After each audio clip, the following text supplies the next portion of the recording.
In this tutorial, I'm going to show you how to sew a simple zipper pocket. This video is a little snippet from my full laptop bag tutorial, where I guide you through the entire process of creating a stylish and practical laptop bag using my free sewing pattern. Now, if you are ready to learn how to make your zipper pocket, then gather your supplies and let's get started.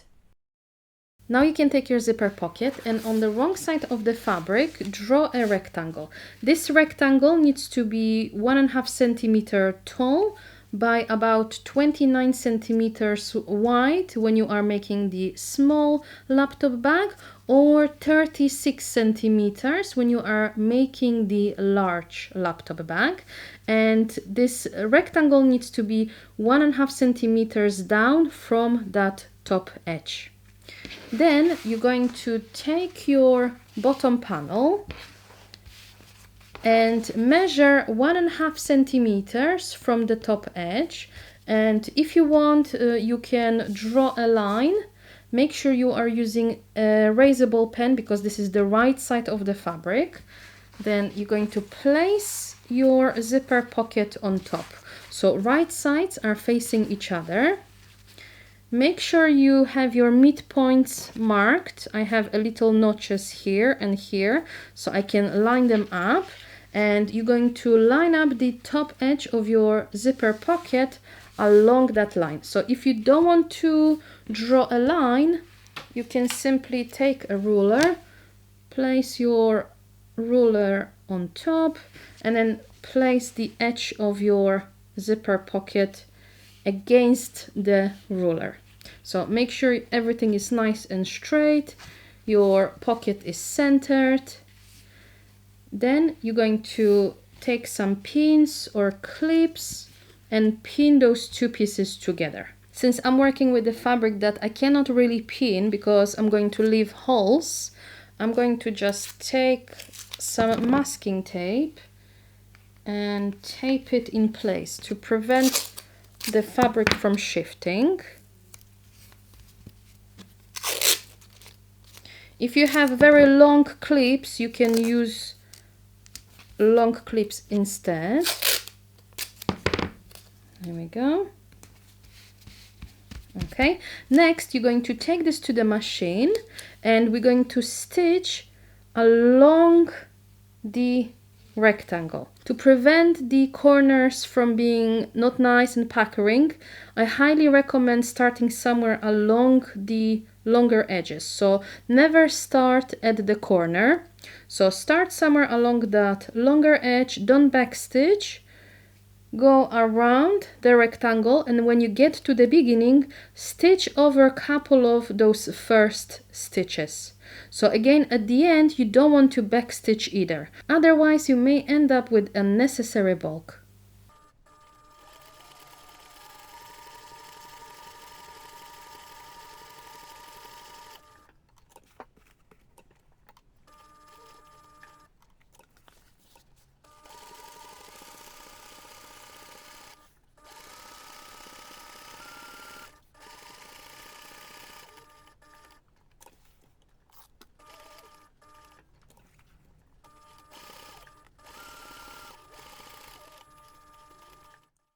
Once you have this stitched, then you're going to take a ruler and your pen and draw a line in the center of that rectangle.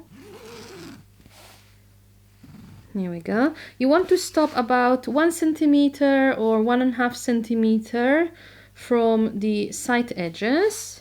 Then from that point, draw a line towards each corner. Next, you're going to take scissors and we're going to cut along those lines. So what I like to do is to take a pin or a needle and place it at the corners. So where I previously stitched, I place it like this on both sides.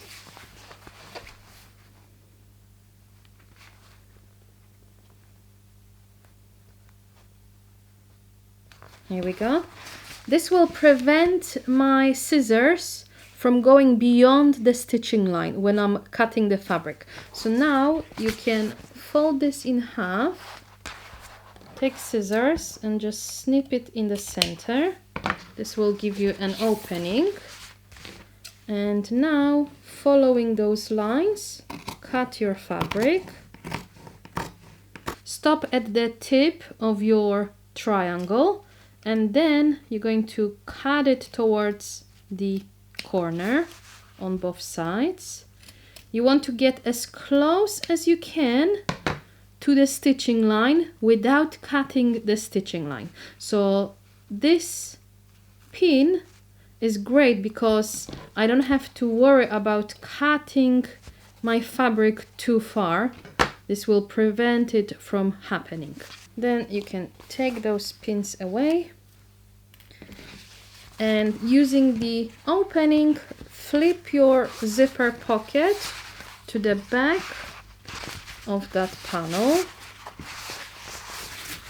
So you're going to have to take your time, be very gentle not to rip the fabric.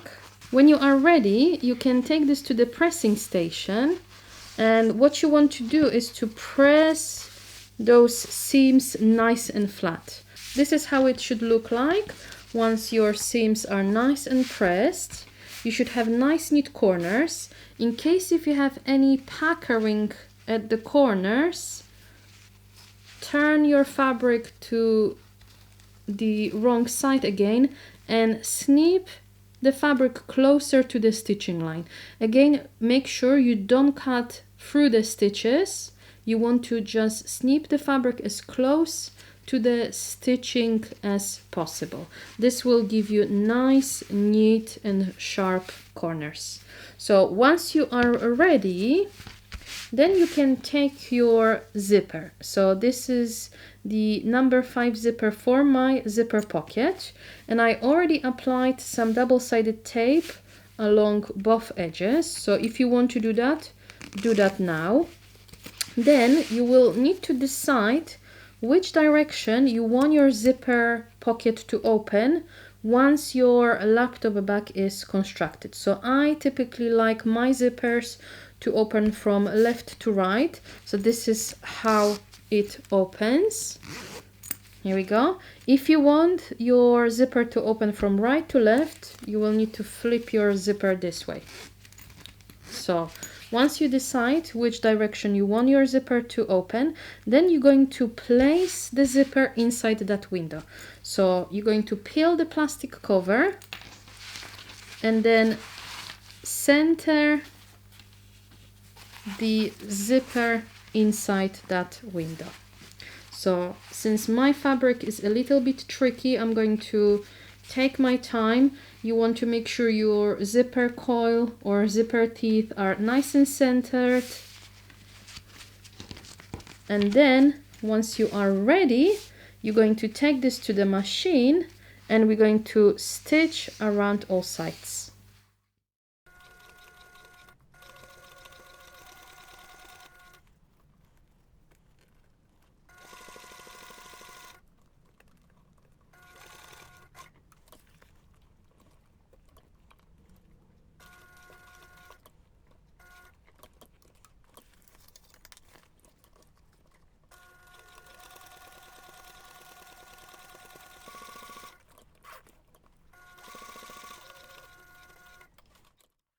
Here we go, just like that.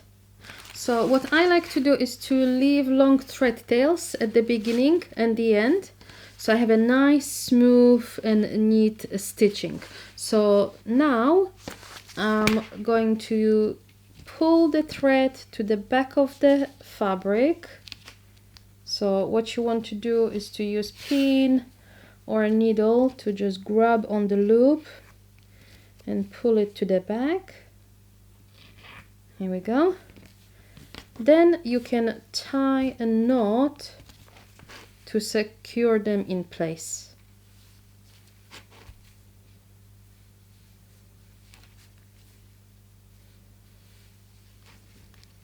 Just like that.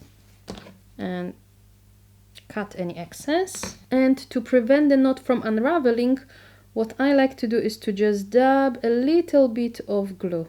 Next, you're going to fold your zipper pocket in half, so right sides are facing each other, and line up the bottom edge along the top edge of your zipper pocket, just like that. So your sides should be aligned as well. Clip everything together. Here we go. Then when you are ready, you can take this to the machine and we're going to stitch along those three sides. So what I like to do is to sew from the right side of the fabric. So you're going to fold your external piece out of the way, just like that. Then you're going to stitch along the side, then stitch along the top, and then stitch along the other side.